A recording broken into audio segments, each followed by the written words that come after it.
Moi, je vais vous parler de Marina, qui n'a pas écrit un livre, mais deux. Ce sont des suites, enfin, il y a la suite du premier. Et imaginez que vous montez à bord d'un navire, sauf que ce navire, ce sont des livres. Et à la barre, il y a une autrice liégeoise, Marina Val. Avec elle, pas besoin de valise, mais attachez quand même vos ceintures, ou plutôt vos gilets de sauvetage, parce que ces histoires vous embarquent loin. Avant de devenir autrice, Marina travaillait dans le tourisme.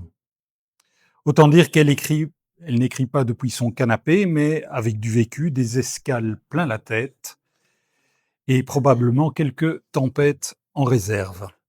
Son carburant, c'est le voyage. Et son horizon préféré, c'est la mer.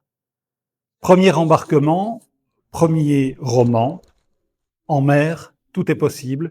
C'est même marqué sur ton gilet, ta veste. Ah oui, oui, oui, oui. Il y a le marketing ici. Hein. Ouais.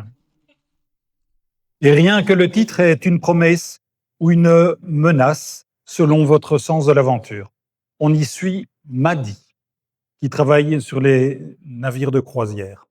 Alors dit comme ça, on imagine les cocktails au coucher de soleil, mais en réalité, c'est plutôt les coulisses du rêve, les tensions, les imprévus et tout ce qui peut arriver quand on est coincé au milieu de l'océan.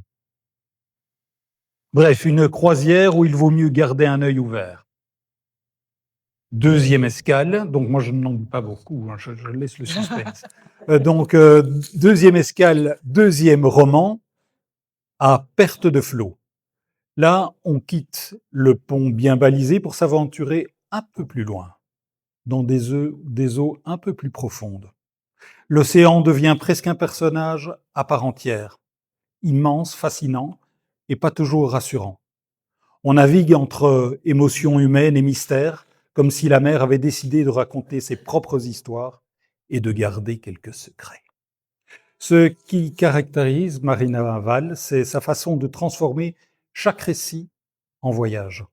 Elle part toujours d'un décor concret, presque touristique, puis elle nous emmène ailleurs, là où ça tangue un peu, là où on ne sait plus très bien ce qui est réel. Alors si vous aimez les histoires qui sentent le large, qui vous font quitter le quai sans garantie de retour à l'heure, vous êtes au bon embarcadère. Oh, c'est super. Merci.